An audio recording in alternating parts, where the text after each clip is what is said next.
Well, joining me now to talk about the conflict in Syria and how the U.S. might respond is Lori Handrahan. She's an expert on international conflicts, and Cedric Leighton, a retired colonel from the United States Air Force. Thanks to both of you for joining us. Thank you, Anand. Lori, let me start with you. And we had this announcement by the White House just the other day that they're going to now be supplying weapons to the rebels. These are small arms weapons, ammunition.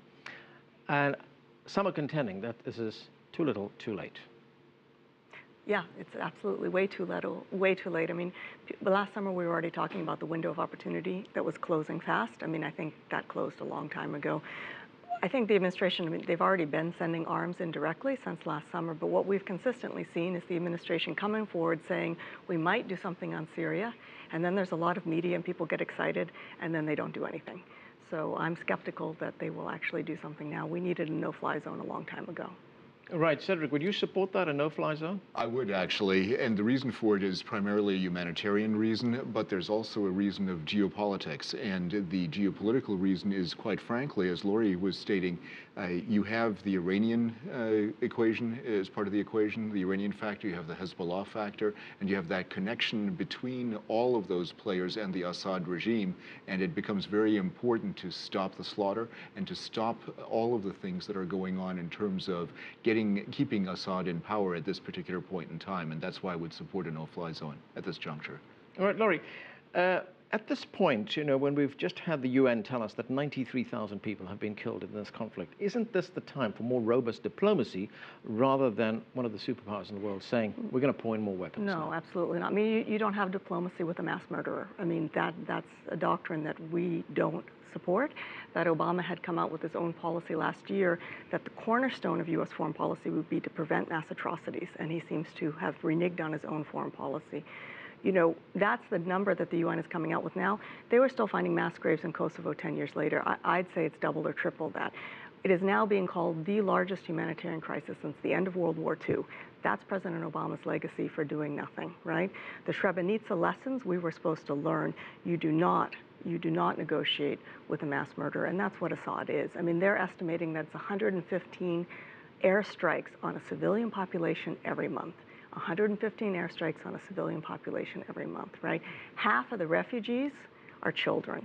And 6 agencies have already come out, from Human Rights Watch all the way up to the Special Representative to the UN, saying that they've never ever seen the targeting of children as they have in Syria, that it's uniquely disturbing.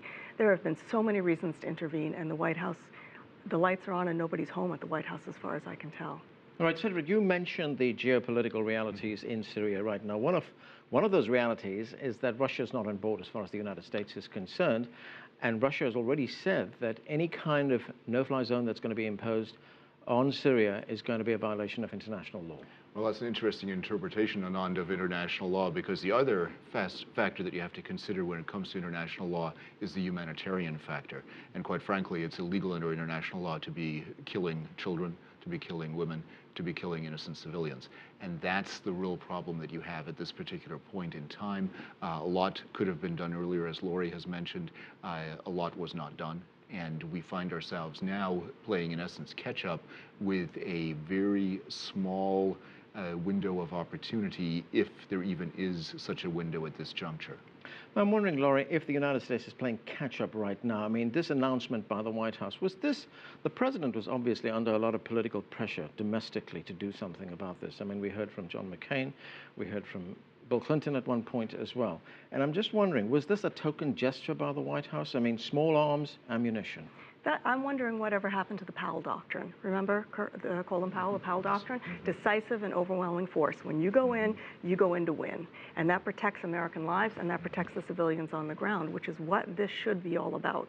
Sending small arms is meaningless, as far as I understand. And the other thing, of course, is that most of the rebel fighters there who are fighting to topple the Assad regime are not exactly allies of the United States. That's true, and here's the problem. If we had done something earlier, we would have found more rebels more willing to be aligned with the United States. And that is the critical issue right now, Anand, when you have a situation where this is so ripe for al-Qaeda and al-Qaeda sympathizers in the form of al-Nusra to take a position, to take a position of power in various provinces within Syria. It is very easy for them to do so because they have the ability to go through porous borders. They have the ability to gain supplies. They also get support from external forces. And that's a huge problem right now for anybody who's trying to get a handle on the Syrian situation.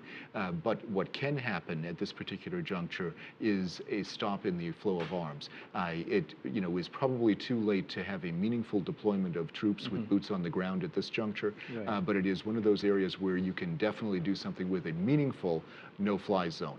A meaningful no-fly zone means covering all of Syria, not just parts of it. And the proposals that I've seen so far, I don't know, Lori, if you've seen anything else, but the proposals that I've seen so far indicate that it's only going to be a piecemeal approach, and piecemeal does not win wars.